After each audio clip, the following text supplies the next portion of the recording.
Haleluya, puji Tuhan. Hari ini kita akan membaca di dalam Wahyu 22 ayatnya yang ke-12. Wahyu 22 ayatnya yang ke-12. Sesungguhnya aku datang segera dan aku membawa upahku untuk membalaskan kepada setiap orang menurut perbuatannya. Amin. Haleluya, puji Tuhan. Bapak Ibu Saudara yang kekasih, hari ini kita berbicara yaitu janji tentang kedatangannya atau janji perihal kedatangannya. Saudara yang kekasih di dalam Tuhan, pasal yang terakhir dari perjanjian baru ini sangat penting. Karena apa saudara? Karena dari 21 ayat dari pasal ini ada 3 janji yang hebat tentang kedatangan Tuhan Yesus sebagai juru selamat bagi saya dan saudara, bagi kita semua. Haleluya. Janji-janji itu terdapat di dalam Wahyu 22 ayat 7, ayat 12 dan ayat 20. Kita baca di rumah. Janji-janji ini diberikan untuk apa saudara? Untuk meyakinkan murid-muridnya bahwa ia akan datang kembali.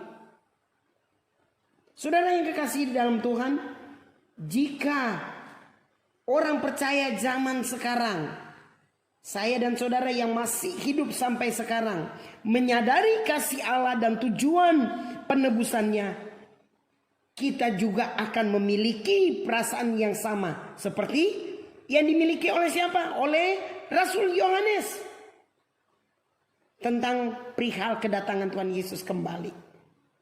Wahyu 22 ayat 20. Saudara yang kekasih, pertama,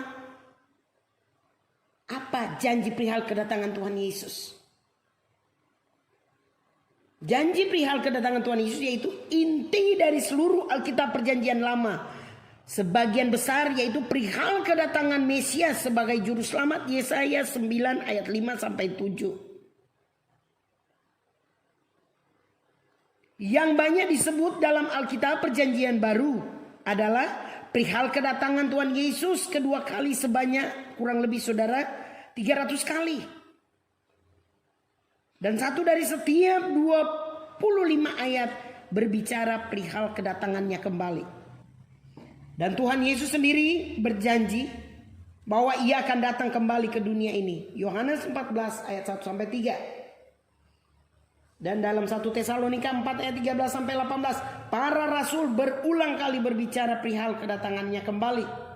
Siapa lagi saudara? Kita lihat di dalam Kisah 1 ayat 11. Para malaikat menyatakan bahwa Tuhan Yesus juga akan datang kembali ke dunia ini. Jadi siap tidak siap, Tuhan Yesus pasti akan datang kembali. Amin.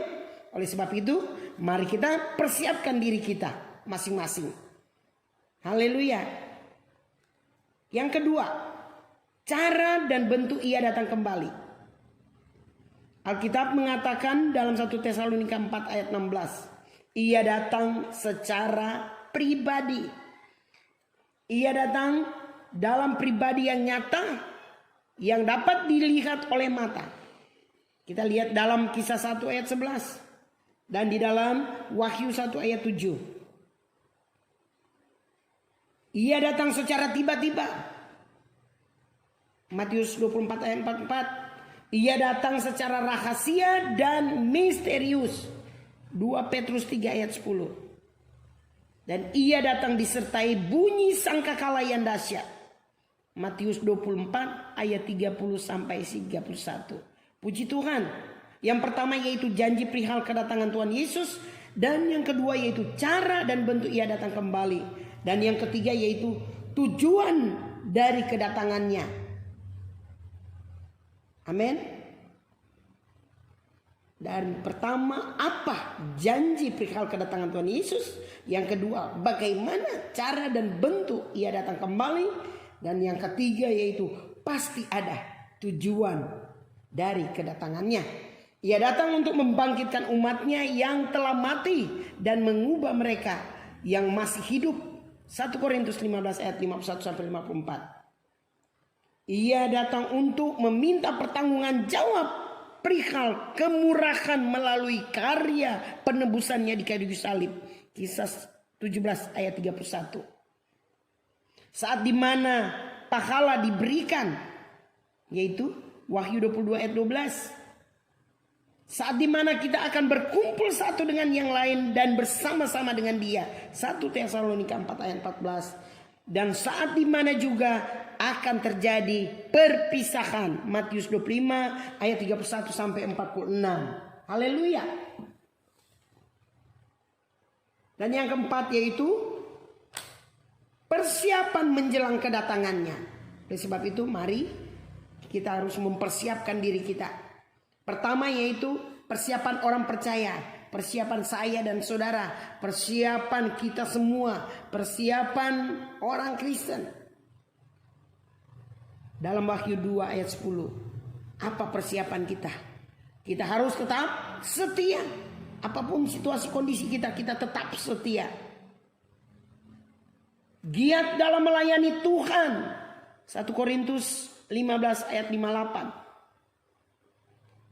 Dan menjaga diri supaya tidak tercemar oleh dunia. Efesus 5 ayat 5. Yang kedua yaitu persiapan orang yang tidak percaya. Pertama saudara, persiapan menjelang kedatangannya ada dua bagian. Persiapan orang percaya dan persiapan orang yang tidak percaya. Orang yang belum menjadi anak Tuhan tidak akan siap untuk kedatangan Tuhan. Matius 24 ayat 37 sampai 39. Jika mereka siap, maka langkah pertama adalah mereka bertobat dan percaya kepada Tuhan Yesus Kristus sebagai Tuhan dan Juru Selamat. Kisah 17 ayat 30 sampai 31. Jelas saudara, persiapan orang yang tidak percaya pasti tidak akan siap dengan kedatangannya. Tetapi mereka mau bertobat, mau percaya pada Yesus, maka akan diselamatkan. Amin.